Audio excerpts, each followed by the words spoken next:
Hallo, herzlich willkommen. Ich bin gerade mit dem Fahrrad unterwegs und fahre aus Mérida raus in Mexiko.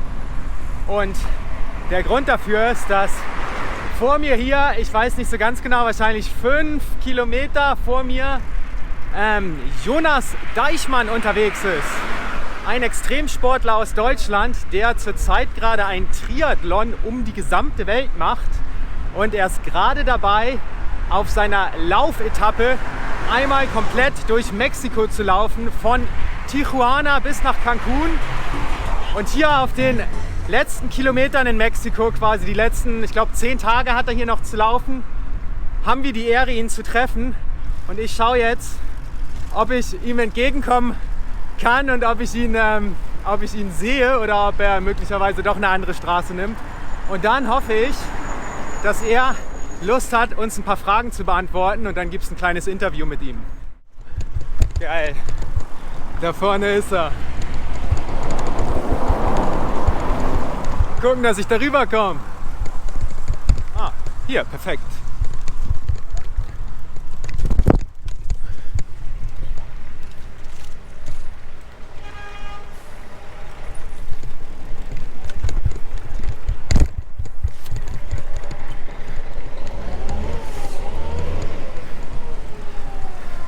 Der Typ ist eine verdammte Legende.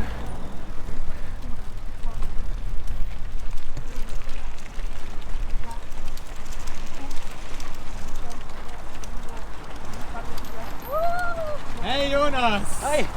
Grüß dich! Oh mein Gott! Geil, Mann! Geil! Mega! Du bist es, Alter! Okay, wir sind jetzt schon ein paar Kilometer hier zusammen unterwegs. Der Jonas ist fleißig am Laufen, ich rolle hier gemütlich nebenher mit dem Fahrrad. Und wir haben uns überlegt, wir machen mal jetzt ein kleines Interview, ein paar Fragen. Und ich habe das ja eben schon ein bisschen erzählt hier in dem Einführungsvideo dieses Videos. Aber vielleicht nochmal von Jonas selber. Kannst du vielleicht mal den Leuten, die dich nicht kennen, obwohl ich glaube, so viele gibt es davon nicht, einfach mal erzählen, was du hier jetzt genau treibst. Klar, und hallo nach Deutschland. Ich mache gerade den ersten Triathlon um die Welt, 120-fache Ironman-Distanz. Bin schon 460 Kilometer durch die Adria geschwommen und 17.000 bisher auf dem Fahrrad durch Europa und Asien bis nach Vladivostok geradelt. Und jetzt laufe ich gerade 5.000 Kilometer quer durch Mexiko und komme gerade hier in Mérida an. Also noch so 8 Tage bis nach Cancun. Wie geht es dann auch weiter? Ich suche aktuell noch nach einem Boot, ist aber schwierig wegen Corona und wegen der Hurrikansaison. Auf jeden Fall geht es irgendwie nach Lissabon und von dort radel ich dann die letzten Kilometer ausrollen zurück nach München und da ist dann vorbei. Die naheliegendste Frage ist wahrscheinlich, warum? Warum tut man sich das an, in so einer Geschwindigkeit, mit so einem Tagespensum, so die Welt zu bereisen? Wieso machst du das?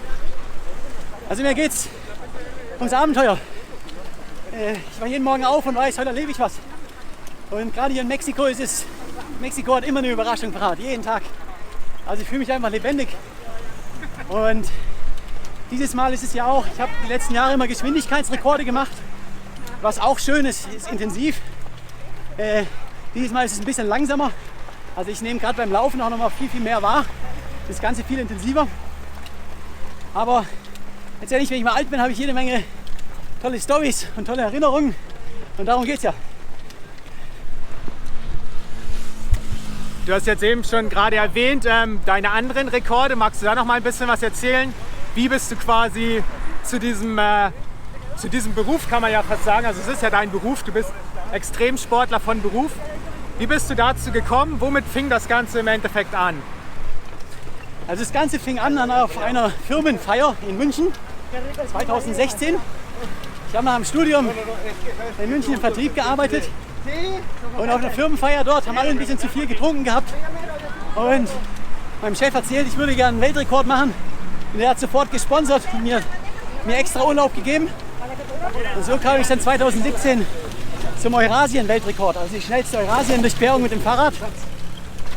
Und danach wollte ich nicht mehr zurück ins Office, habe gekündigt und habe mich als Abenteurer und Extremsportler selbstständig gemacht am Anfang natürlich extrem schwierig, irgendwie davon zu leben. Also mit Sponsorensuche und so, das dauert einfach alles. Aber hatte nichts zu verlieren.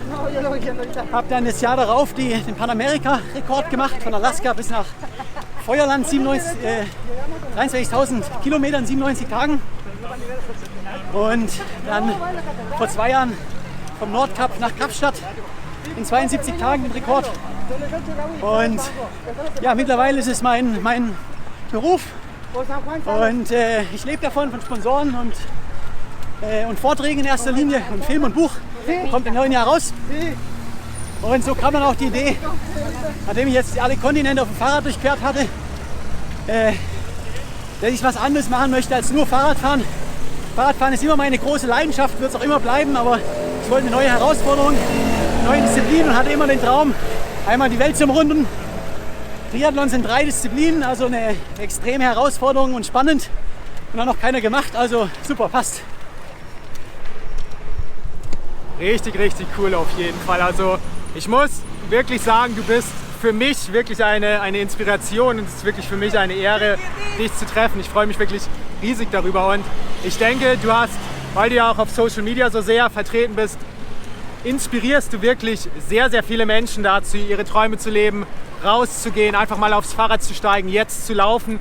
Wir sehen es ja hier auch, also es sind super viele Leute dabei, die mit dir jetzt laufen und du bist, denke ich, wirklich eine Inspiration für viele. Da gibt es noch Geschenke.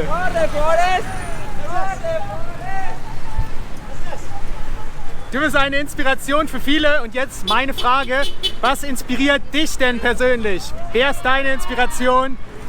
Wie bist du? Wieso stehst du jeden Morgen auf und läufst wieder los?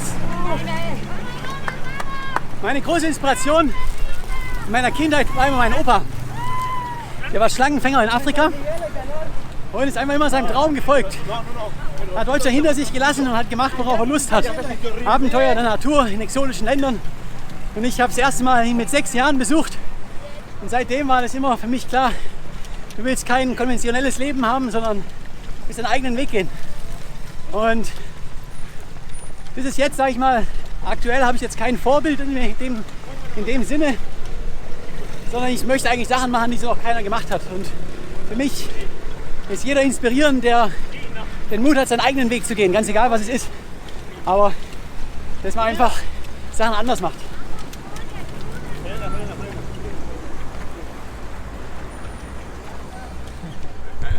Hier werden die ganzen Kreuzungen sogar direkt abgesperrt. Jonas darf weiterlaufen, wo auch immer er langläuft. In Mexico City wurden sogar die Straßen für dich abgesperrt, hast du eben gesagt? Exzellenter Service, genau. 16-spurige Autobahn und ich habe freien Lauf. Das ist ein Service, den hat in Deutschland ja vielleicht unsere Kanzlerin. Magst du vielleicht noch mal allgemein erzählen, wie es dir hier in Mexiko gefällt, wie die Menschen so zu dir sind, wie es sich anfühlt, wirklich durchs ganze Land zu laufen? Also du bist wirklich von Tijuana nach Cancun. Kannst du auch noch mal kurz sagen, wie lange du schon unterwegs bist und wie viele Kilometer du so jeden Tag läufst? Also mein Ziel ist 120 Marathons in 120 Tagen. Ich bin jetzt aktuell 4 Tage dem Plan voraus, also so ein 45 Kilometer Tagesschnitt. Und also ich bin jetzt mittlerweile in über 100 Ländern gewesen und Mexiko ist mittlerweile ganz klar in meinen Top 5. Außer Frage, es ist landschaftlich extrem divers. Mit Baja California ist Wüste und Traumstrände. Dann die Sierra Madre mit gigantischen Bergen und alles ist grün und tropisch. Das Inland ist wieder anders und Chiapas ist tropischer Regenwald und hier die Hitze. Also es ist ein Land, aber unglaublich divers. Und die Leute, also was soll man dazu sagen, es ist wie hier, jeden Tag in jeder Stadt so. Ich werde überall eingeladen, Leute rennen hinter mir her und gracias. Also es ist unglaublich, die Mexikaner sind wirklich die gastfreundlichsten Menschen, die ich hier erlebt habe. Magst du vielleicht noch mal, ja gerne, ja, eine Abkühlung, sehr, sehr gut. Genau richtig. Magst du vielleicht noch mal ein bisschen so deinen aktuellen Tagesrhythmus, deinen Tagesablauf erzählen, wann du anfängst zu laufen, wie du übernachtest, wie und wo du isst und wie das hier mit den ganzen Leuten auch funktioniert und Polizeieskorten hattest du ja auch teilweise und so weiter. Also hier überall ein bisschen anders, je nachdem wo ich bin. Wo ich in Baja California gestartet bin, da war ich ganz allein unterwegs. Habe immer in der Wüste gezeltet jeden Tag. Und jetzt mittlerweile habe ich hier immer einen großen Tross dabei. Häufig auch irgendwie mehrere Polizeiautos.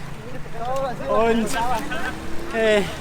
in jeder Stadt werde ich vom Bürgermeister oder vom Tourismusminister oder selbst schon Gouverneure haben mich empfangen und haben mir schon schicke Hotels überall reserviert und das Restaurant und alles. Also ich habe ein bisschen abgegradet, aber ist auch anstrengend, ist auch extrem anstrengend. Deshalb mein Rhythmus mittlerweile hier auf der Yucatan-Halbinsel ist halt extrem heiß. Deshalb starte ich immer bei Sonnenaufgang. Versuche die Distanz so weit wie geht vor Mittag zu laufen. Bei 50 Kilometern geht es natürlich nicht. Also ich habe dann so ab 11 massiv Probleme mit der Hitze. Aber bin normalerweise früh fertig und erhole mich dann. Manchmal zelte ich noch, aber mittlerweile ist einfach in jedem Dorf habe ich Empfang. Und hier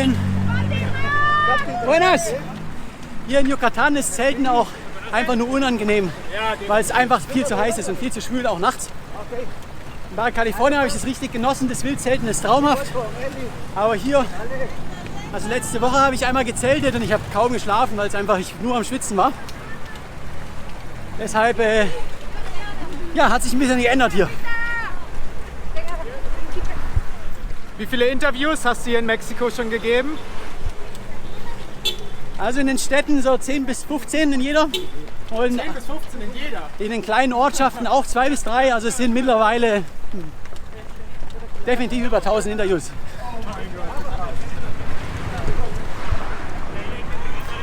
Okay, was haben wir noch? Mal gucken. Oh, genau. Du bist jetzt zwar natürlich noch mittendrin hier in deinem Triathlon-Weltrekord. Hast du trotzdem schon eine Idee, was du möglicherweise als nächste Challenge in Angriff nehmen möchtest? Klar, ich habe hier viel Zeit zum Nachdenken beim Laufen.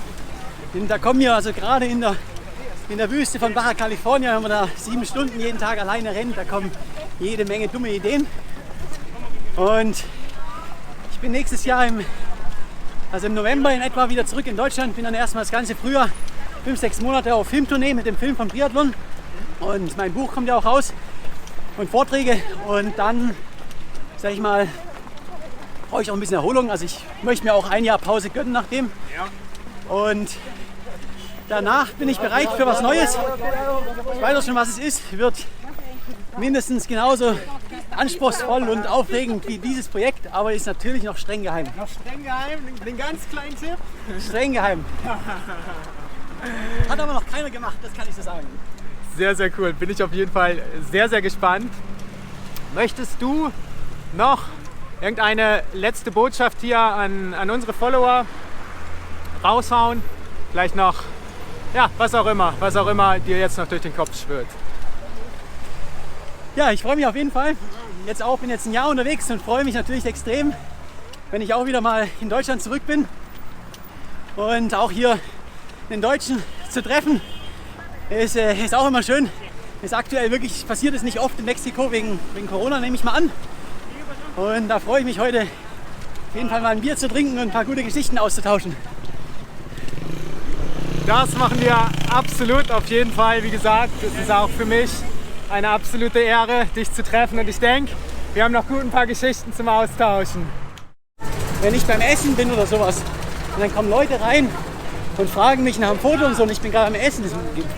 Oder ich bin im Hotel und die Leute kommen, das gefällt mir halt überhaupt nicht. Ja. Aber ich habe die ganze Zeit hier Trubel rum. Irgendwann habe ich auch meine Privatsphäre. Also Fluch und Segen auf jeden Fall. Fluch und Segen, ja. So präsent auf Social Media zu sein hier jetzt. Das ist eine super Erfahrung hier in Mexiko auch mal zu sehen. Also ich meine, ich habe hier wirklich teilweise einen Empfang wie ein Schauspieler oder ein Rockstar. Das war eine interessante Erfahrung und ich kann jetzt auch sagen, ich bin nicht neidisch auf die wirklich berühmten Leute. Weil es ist einfach nur total anstrengend auch. Ist mal schön, ein paar Tage, aber immer auf keinen Fall. Ich will in eine Altstadt gehen, ohne dass mir jemand hinterher rennt die ganze Zeit und mich anhält, um ein Foto zu machen. Ich will einfach ein eigenes Leben haben. Und das Gute ist, wenn ich immer die Forrest Gump Mütze absetze und mein Trikot ausziehe und alles, und dann kennt man mich hier in Mexiko. Also zumindest, wenn ich mir den Bart abrasiert habe, dann ist es ja auch alles wieder, dann bin ich wieder ganz zivil unterwegs. Dann bist du wieder der normale Gringo. Genau.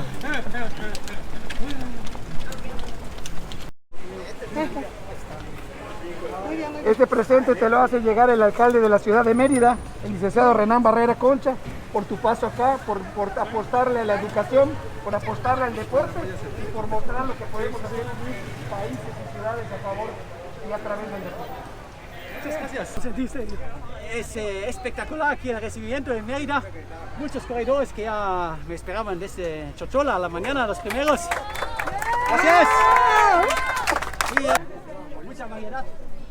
Me gusta mucho la comida.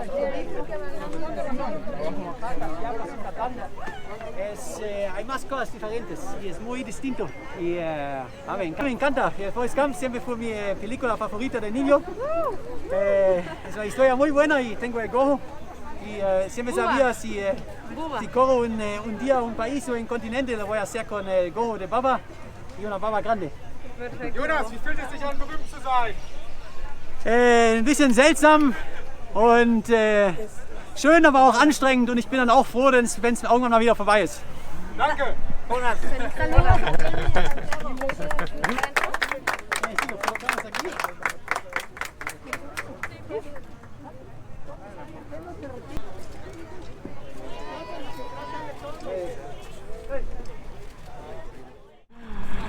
Das war auf jeden Fall mega cool, Jonas zu treffen. Er ist jetzt von dem lokalen hier Laufclub entführt worden. Mal gucken, vielleicht treffen wir ihn heute Abend noch mal kurz.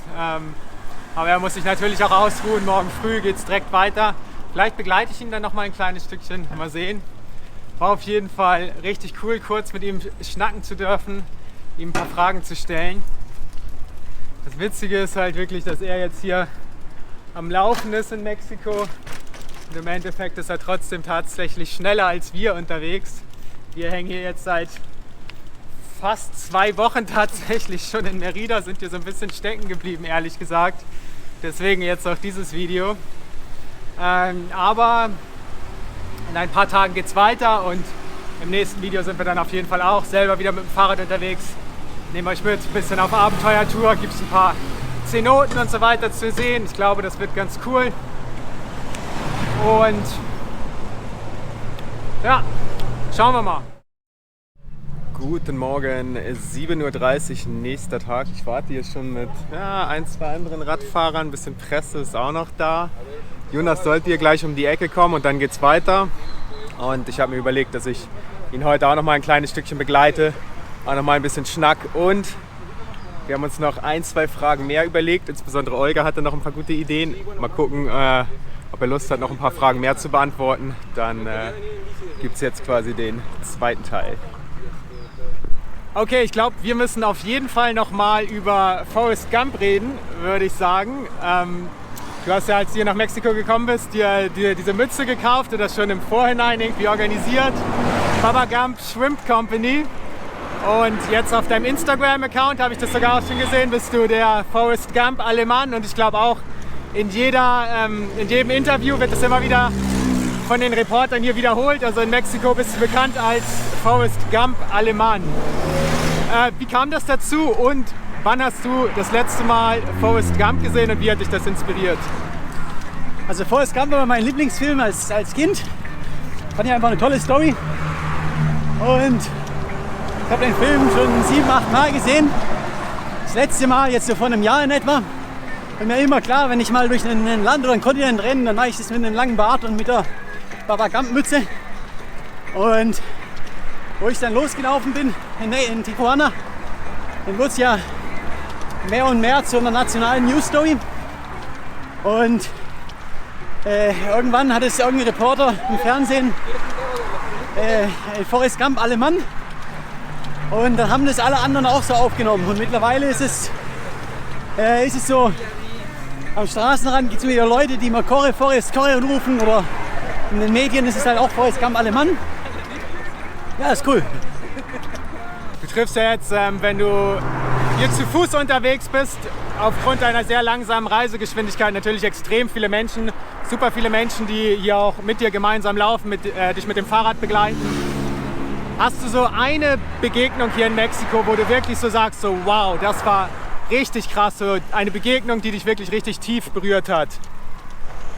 Oh, schwierige Frage, weil ich habe hier fast jeden Tag Mitläufer und auch komplett verschiedene Menschen. Also es ist super bewegend, oder interessant. War auf jeden Fall, ich habe einmal einen Einbeinigen gehabt mit Krücken, der für den Marathon trainiert. Und der ist 12 Kilometer mitgesprungen auf einem Bein. Und dann habe ich natürlich auch viel Polizeibekleidung gehabt. Einmal eine ganze Kompanie von irgendwie 30 Polizisten, die mitgerannt sind und ihre Militärgesänge neben mir gesungen haben. Teilweise haben die auch Waffen dabei, also schwere Maschinengewehre, die dann beim Laufen auch schon mal auf mein Bein gerichtet sind. Es wird dann, wenn dich der Lauf am Oberschenkel streift, dann wird es immer so ein bisschen ungemütlich. Haben die auch wirklich den Sicherheitskappe drauf. Aber interessante Erfahrung. Aber mein Highlight an Bekleidung war natürlich La Coqueta. Mir ist in Durango ein Hund hinterhergerannt. Die Hündin ist für 130 Kilometer mitgelaufen. Manchmal habe ich noch versucht, dass sie sich zurückgeht, weil ich sie noch nicht mitnehmen kann. Aber die hat vor meinem Zelt übernachtet und ist mir immer überall hingefolgt. Und ich bin in Durango im Fernsehen gewesen und habe dann da gesagt, dass jemand sucht, der sie adoptiert. Dann hat sich auch jemand gemeldet. Sie wurde dann damit von den Läufern mit dem Pickup hingebracht und hat dann vom Bürgermeister einen großen Heldenempfang bekommen mit Medaille und einen großen Empfang. Das nationale Fernsehen hat sie besucht und hat eine Reportage über sie gemacht. Und sie ist jetzt die berühmteste Hündin Mexikos, hat ein schönes Zuhause und ihr geht es jetzt richtig gut.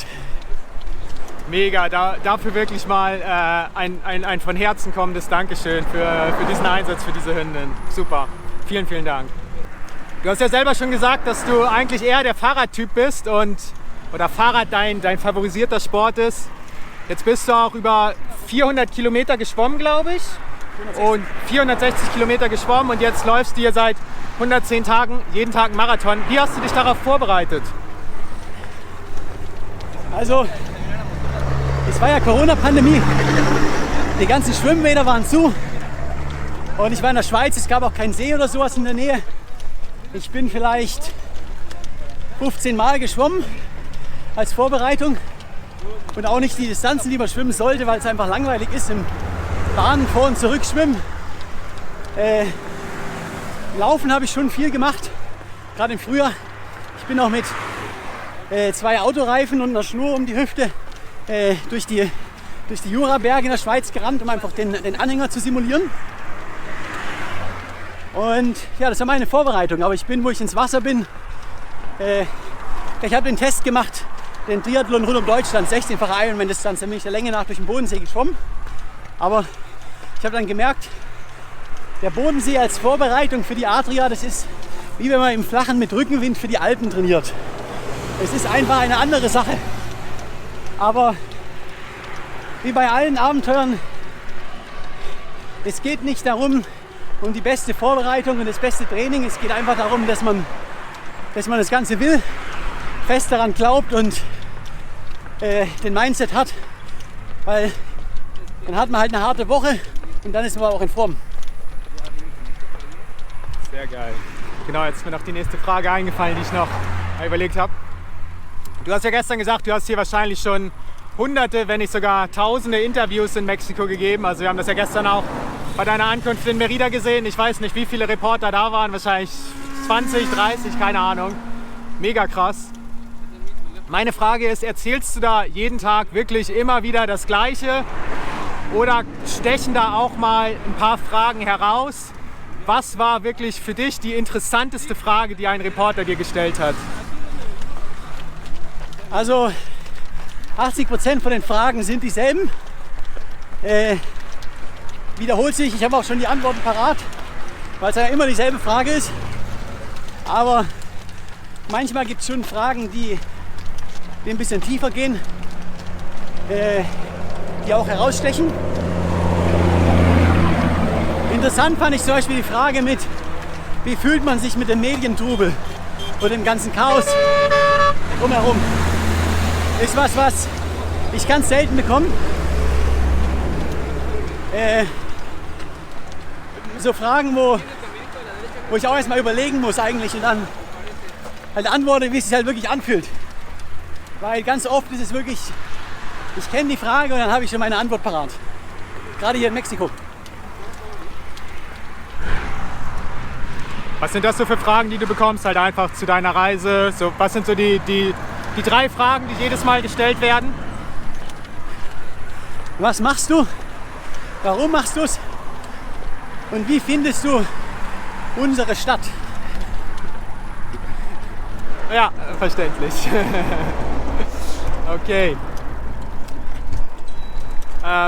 Genau. Gerade beim Laufen merkst du jetzt natürlich wahrscheinlich jedes Gramm, was du da zusätzlich mitschleppst. Könntest du ein bisschen was zu deiner Ausrüstung erzählen? Was hast du wirklich genau in deinem Anhänger? Was ist das für ein Anhänger? Was für Schuhe hast du und was für Gadgets oder sowas hast du sonst noch dabei? Also ich habe einen Laufanhänger von Kid Runner.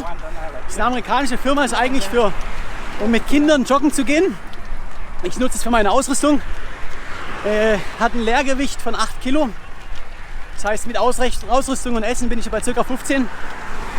Geht im Flachen ganz gut, aber in den Bergen ist es halt bei langen Anstiegen natürlich heftig. Und auch bergunter ist der Anhänger schneller als ich, auch ziemlich schwierig. Ich habe Zelt, Schlafsack, Isomatte natürlich dabei. Ein bisschen Kleidung, mehrere Paar Schuhe. Also ich laufe On Cloudflyer Schuhe. Die muss ich so circa alle, ich bin jetzt bei Paar Nummer 11. Also die halten so 10 bis 11 Tage ein Paar. Und ich habe insgesamt so alle 1500 Kilometer, 2000 Kilometer eine Verpflegungsstation mit Gels und ein bisschen neuer Kleidung und Schuhen. Das heißt, ich habe immer so circa 3 Paar Schuhe dabei, bis ich dann zur nächsten Station komme. Das hast du im Vorhinein organisiert und da Pakete hingeschickt, oder? Genau, das hatte ich im Vorhinein organisiert und habe dann alle meine Sachen nach Tijuana schicken lassen und von dort aus eben das Ganze organisiert. Weil ich kann natürlich nicht mit 15 Paar Schuhen im Anhänger Mexiko durchqueren und ich brauche auch die passenden. Wenn ich irgendwelche anderen Schuhe anziehen würde, wo ich nicht gewöhnt bin, habe ich sofort Blasen an den Füßen.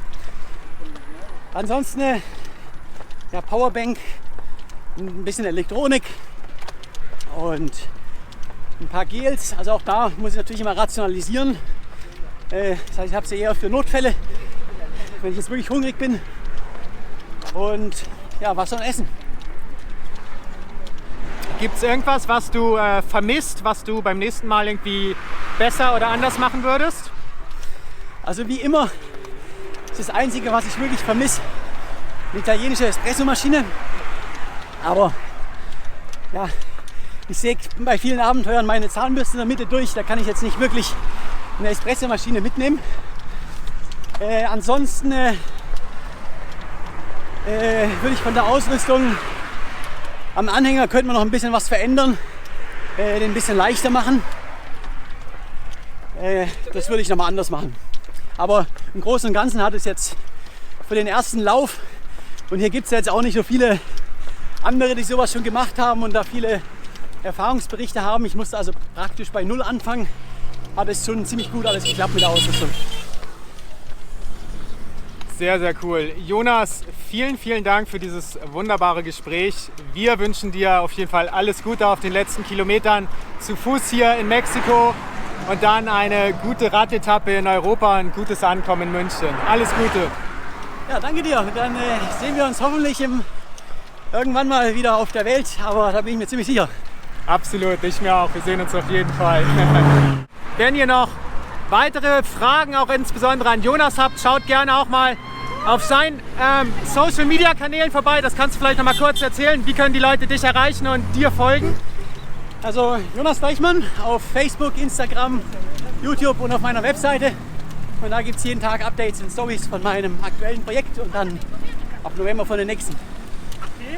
Alles klar. Vielen, vielen Dank für das Gespräch und auf jeden Fall jetzt schon mal weiterhin guten Lauf und dann eine gute letzte Etappe in Europa. Danke dir.